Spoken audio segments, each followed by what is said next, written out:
Proud home of the nation's best thoroughbred racing since 1864, the red and white colors of historic Saratoga Race Course, as we are off and running, locked and loaded from the starting gate on this Friday edition of Saratoga Insider. It's Jason Blewitt, Richard Migliore. You've made it in time. Thank you for catching up with us here on MSG Plus. And just like that, Mig, on a glorious Friday in upstate New York, this meet is officially a week old. 1 week old. It's amazing that a week's gone by already. I hope the meet doesn't fly by like Belmont spring-summer meet did, because we enjoy it up here, but it always goes all too fast. And it's all about the 3-year-olds this coming weekend. In fact, sit tight. We'll have today's 7th running of the Curlin as the 3-year-olds, maybe the B team at this point, hope to go forward and maybe start in the Midsummer Derby, the Travers, down the road towards the end of August. But on this final Friday in July, final day in July, we talk about American Pharoah, the Triple Crown champion, as he readies for his post-Triple Crown try in Sunday's Grade 1 $1.75 million Haskell Invitational.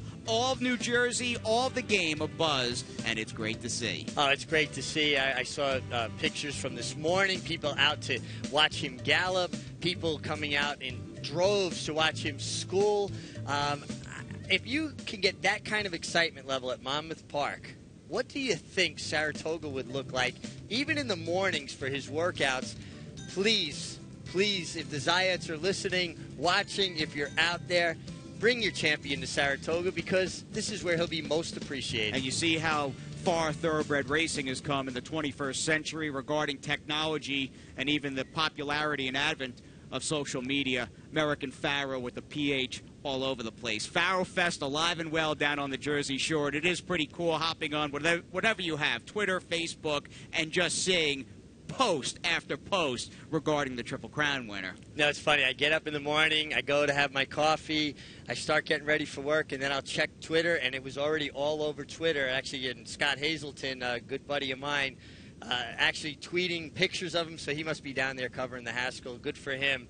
Good time to be there to see the champ. Now we got the 3-year-olds going long, and Saturday's Jim Dandy, American Pharoah against 7 overmatched rivals Sunday down on the Jersey Shore. What about the local prep for the King's Bishop, the Amsterdam, which over the years, Mig, has really become, for the most part, a can't-miss race for 3-year-old sprinters towards the end of July? Well, it's absolutely the perfect springboard towards the King's Bishop, that opportunity to get a Grade 1 victory sprinting for restricted 3-year-olds. Not too many of those, probably the only one in the country. And the Amsterdam is always a great barometer of who's going to be tough there. And we actually have one, Requite. We got to talk with George Weaver. Right, a bit of a Saratoga homecoming for Requite. He broke his maiden up here last summer at 2. He is back looking for 3 consecutive wins tomorrow. And here's what George Weaver told the MIG earlier today. George got Requite in the Amsterdam tomorrow. He's 3 for 4 lifetime. Broke his maiden impressively here last year. And then ran poorly in the Hopeful. Did he hurt himself that day? You know, he came out of the race a little banged up, but more importantly than that, I don't know where it happened, but his eye got hit really bad. It took us like 2 or 3 weeks before he could even open it. And I don't know if that just distracted him. You know, that's what my theory was. I was like, look, he got hit in the eye so bad that it just took him out of his game and couldn't perform afterwards. But he ended up getting some time off after that, and he came back strong. He's a very talented colt. And, you know, it's time to try him in a race of this class, see what he does. Well, he's undefeated so far this year. Where do you foresee him being placed early in the Amsterdam? We got the 1 hole, and he has natural speed, but I really I prefer to stalk. You know, I think it's a better trip for him. I mean, if he breaks sharp and he's there the right way, I'm okay with that, and I'm gonna let the jockey know. I'm gonna let Javier know that's okay. But I would like to see a stalking trip. George, it seems like every year you have a good meet in Saratoga. You're off to a good start again this year. What's the secret to that? I know you train here predominantly through the year. Do you think that has something to do with it? You know, I don't know. I mean, we just try to put the horses in the right spot, and you end up having babies get ready, and you got, you know, so when you have live maidens and so forth, I think it helps you out with the meet. But every year we have a good meet, the pressure is even harder than next year to keep it going. So it's early in the meet, and I'm hopeful that we can keep doing it. Well, you're doing a great job. Congratulations and good luck. Thank you, Richie. Not only do you get the smooth delivery, in talking to George Weaver, you get the results out on the main track and the turf courses here at Saratoga. Good trainer, excellent horseman, and he just does a fantastic job. Yeah, terrific trainer, and he's got a great team with him, his wife included, who really is a huge help in the barn. But you could see he spent a lot of time around Todd Pletcher, that very polished delivery, and kind of keeps it very cool. But like you said, he gets it done. He'll give a leg up to Javier Castellano aboard Requite, and that will ring in the 4-stake procession tomorrow, race number 5, the Amsterdam. We'll preview a number of stakes on Saturday's card, but let's get it to today's 7th running. It was our featured 4th race, the Curlin, named for North America's richest thoroughbred. $10.5 million in the bank. He's enshrined across the street in the Hall of Fame, and here's Larry Colmus from the gate. Out of the gate.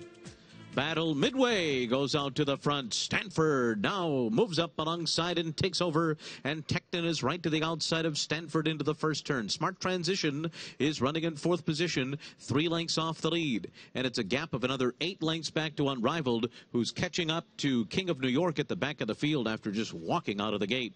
So they make their way onto the backstretch to a 23-4 opening quarter mile, and the battle goes on up front. Battle Midway on the inside, Stanford between Tecton. Right to the outside of them, these 3 lined up, and Smart Transition tracks them. He's 2 lengths off the lead, running in 4th position. And now they're 5 lengths ahead of the pair of Unrivaled and King of New York.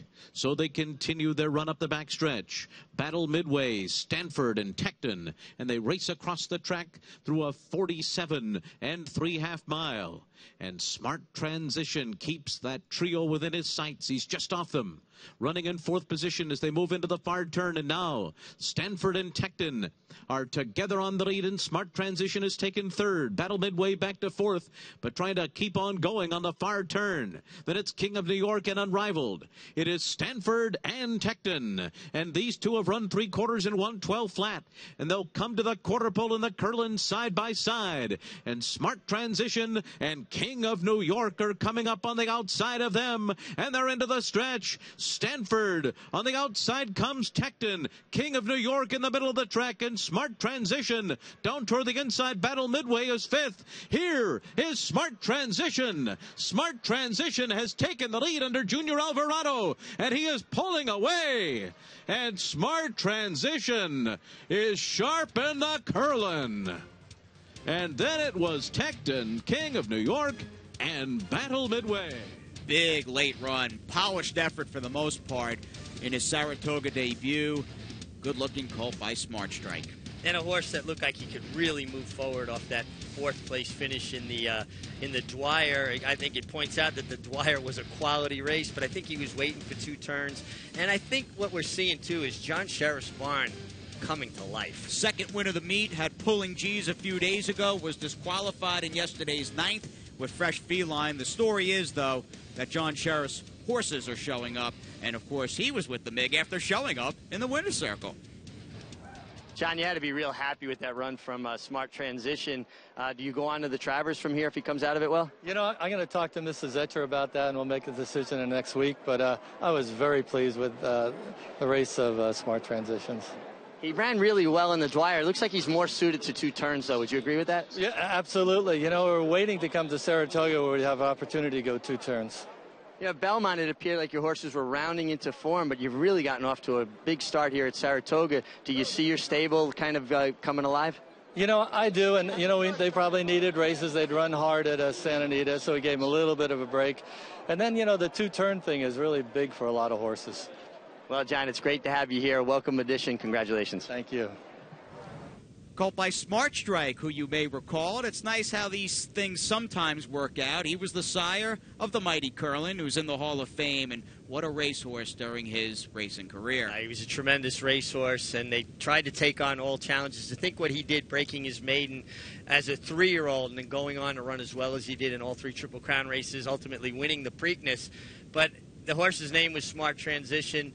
The way you tied together the Smart Strike connection here, that was a great transition. It's one of the reasons why I like working with you. I appreciate that. Kudos to Richard Migliore. It's good sitting with you and all of you out there. Junior Alvarado, the winning rider. And let's see, Mig, nice what ride happened. too, Junior. Very nice ride. At a time of the day, I thought the main track might be playing better towards the outside. We'll see if that's a trend that continues as we have the picture-perfect blue sky and the infield and that famed steepled roof at Saratoga. This really is a place to visit. We hope you'll be up here with us at the spa. 7/8, though. Let's head down to the Nelson Avenue shoot. And Larry Comas has got the call, these 3-and-up maidens. Charm broke well. Tennessee on the outside's got speed. Street Jersey from the inside, also fast out of the gate. Revelation is away running next on the far outside as the field heads up the backstretch. Coming through on the inside is Kabang to be in mid-pack early on, 4 lengths off the lead, but in behind horses there as Vitiate goes up on the far outside. And then comes Wind Damage, Inquired Director, Cavalucci extreme outside, and Chomsky last. 23 flat was the opening quarter mile, and it's Tennessee in front. Tennessee the leader by 2. Revelation on the outside second. Street Jersey is third. Right behind them is Kabang, fourth in the far turn, 3 lengths off the lead, and then it's Charm and Vitiate. Between horses, Cavalucci is there. Then Wind Damage on the inside. Around the far turn, Tennessee up top. Ran a 45 and 3/2 mile. And Tennessee comes to the top of the stretch in front by a length. Street Jersey is second. Revelation on the outside is right there with a 4-wide rally coming from Charm. And up the rail, it's Kabang, and they've got Tennessee to catch into the final furlong. Tennessee by 2.5. And then Charm, Kabang, and Street Jersey. Tennessee opens up by 3. Charm is going to be second best as they come down to the line. It is Tennessee to win it by 2 over Charm. And then it was Street Jersey and Kabang. Keeps getting better for trader Todd Pletcher. 3 wins on day number 7. His total for the meet, 11. He's got Tennessee. $1.1 million 2-year-old purchase for Coolmore, called by Giants Causeway. Nice looking return, isn't that right, Mig? Oh, really good looking return. And you would think that this horse ran so well going 5.5 that he would appreciate the 7/8 with his pedigree. Everything out of the Todd Pletcher barn is running lights out, and I'm actually a little bit surprised that he's keeping this torrid pace. Considering the Belmont Spring meet he's coming off of, you would have had to think they would have had to regroup at some point. I think Todd knew he had reinforcements waiting in the wings. And fear not, we have some more Pletcher highlights coming your way on this Friday edition, day number 7 of Saratoga Insider. We've got a good crew as well, throwing it down and clashing at that demanding 9 furlong distance on the main when we come back.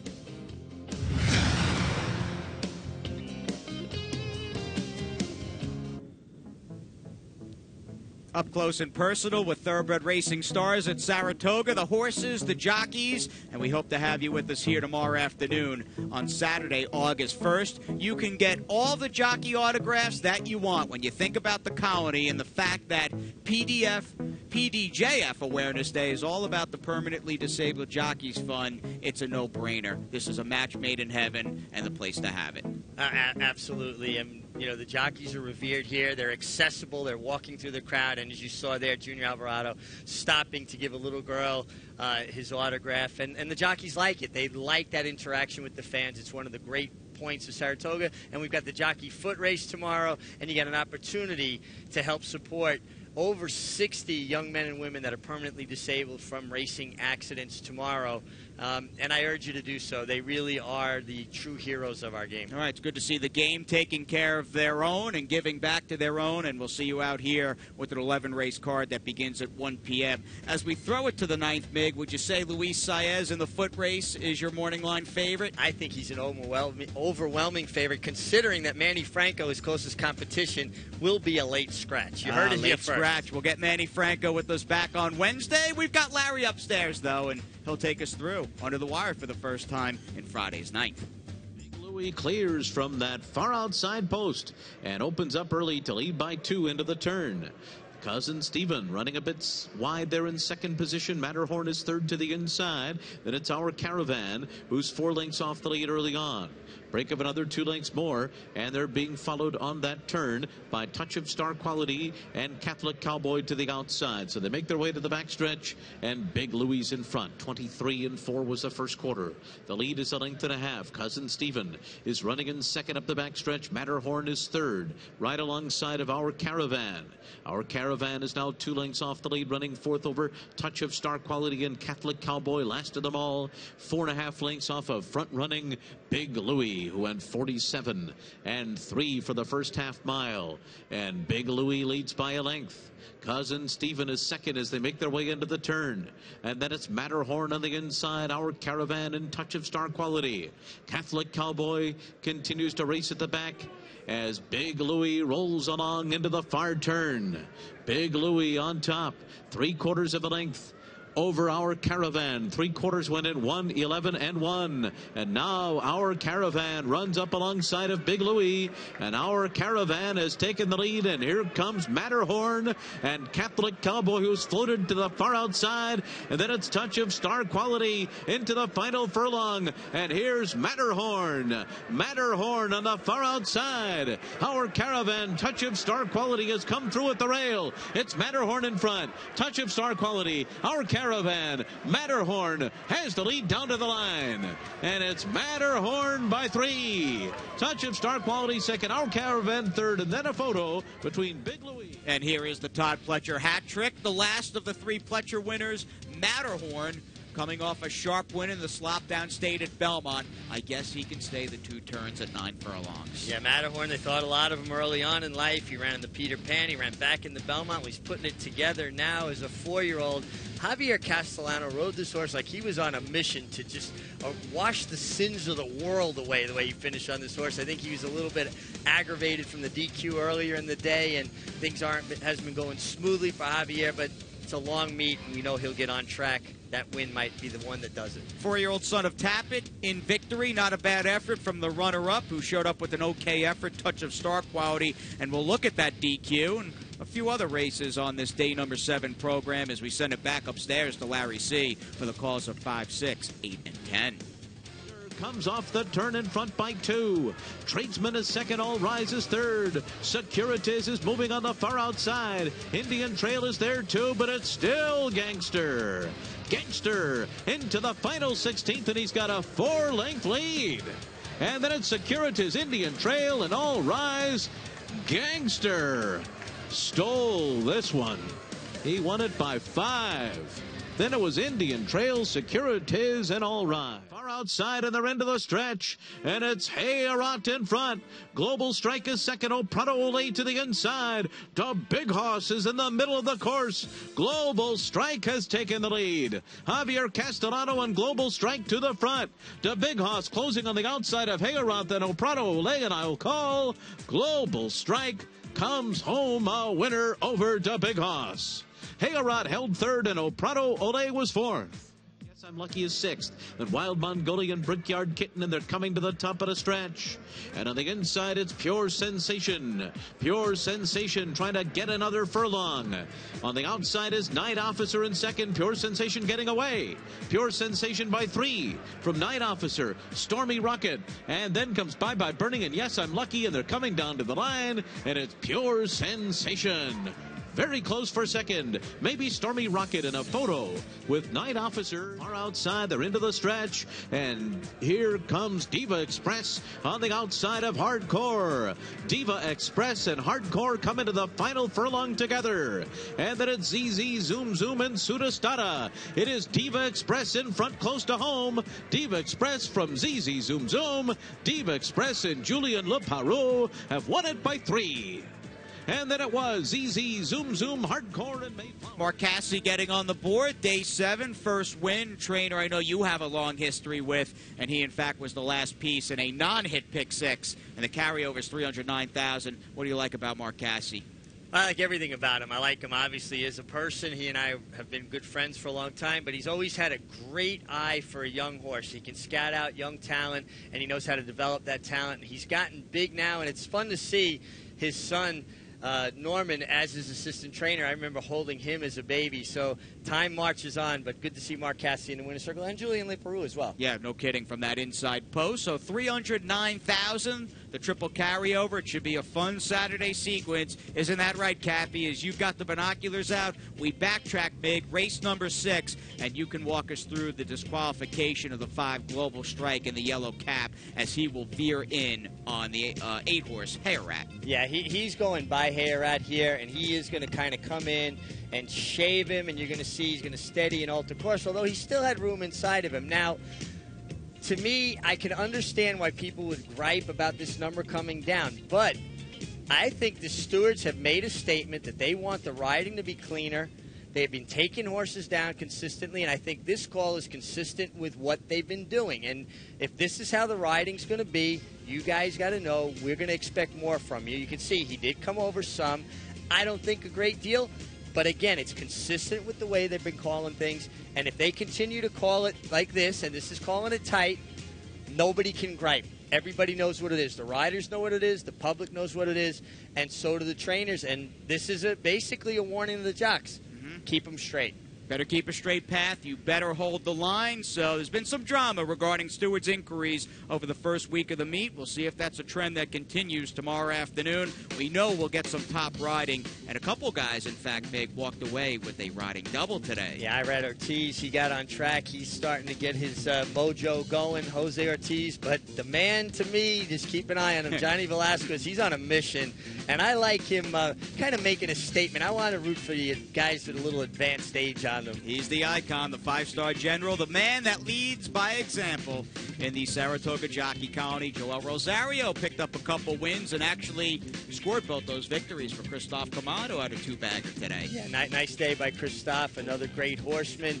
But it's all about the Todd Fletcher train. Either get on board or get out of the way. And if you're a jockey in Saratoga, you want to ride for Todd Fletcher because you're going to wind up in the winner's circle. The record's 38. He achieved that back in 2011. He's already got 11 wins through 7 cards. It's remarkable, and a whole bunch of claims. Wheeling and dealing with plenty of racing left at the old spa. Isn't that right? Yeah, everybody's loading up, and you see a lot of different names, a varied group of people reaching in for horses. And I always love when you see a big shake because you know that horse is very popular. I may treat you to a big shake from Shake Shack after we say goodnight.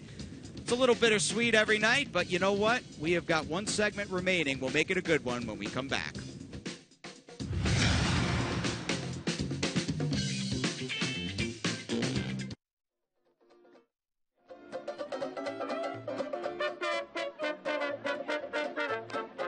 The one and only on-track experience that you get at Saratoga Race Course. Live music, a country fair atmosphere. And is there any truth to the rumor you were their dance instructor?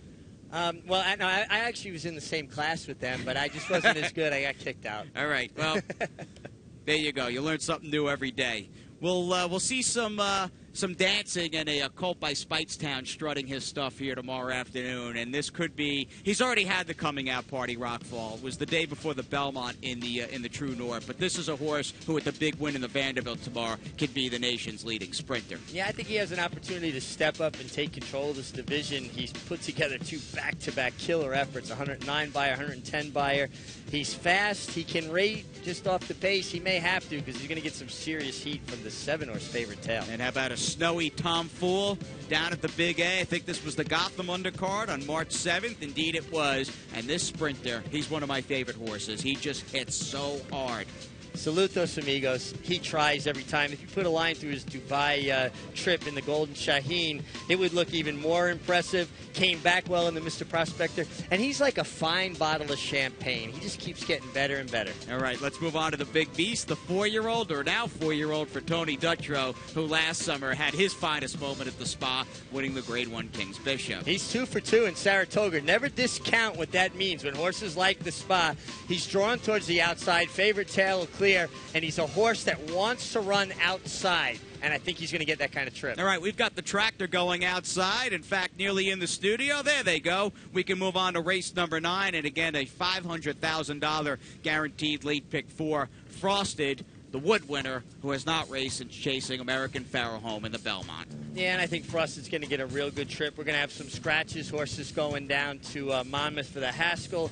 Frosted's going to get a good outside stalking trip. And look, the run he made at American Pharoah, you got to think it's going to make him double tough here. Moving on to Texas Red, you get the Belmont runner-up, a Wood winner, against last year's Breeders' Cup Juvenile champ in Texas Red, who came back, Mig. Very solid effort in the Dwyer. A big effort around one turn in the Dwyer. I think he's more suited to 2 turns. We saw the 4th-place finisher come out of that smart transition and do well today. So you know it was a solid race. Texas Red's had the race under his belt should be primed for his best effort. I know you're a fan of Japan, who only beat 2, but was pretty green and taking the easy go to start Belmont Day. I think this is a horse with a world of ability that hasn't figured it out yet. I think when the light bulb goes on, we're going to see something special. Now, is the light bulb going to go on tomorrow? I don't know, but I know this is a very talented horse. He's not going to catch much pace in here. Is it possible he could wind up on the lead, which I don't know if that'd be good. He might be looking around a bit, but you know he's talented. All right, short but select field in the Jim Dandy, and we've got a short entry coming up, 1 and 1A, Andy and Maggie with Saturday's plays. Thanks a lot, guys. Well, the racing just stays great here in Saratoga, and Saturday's card is an 11-race extravaganza. Race number 7, one of many competitive races, turf races on the card, mile and 3/16. I am interested in the 3, Orange Grove for the white-hot Bill Mott.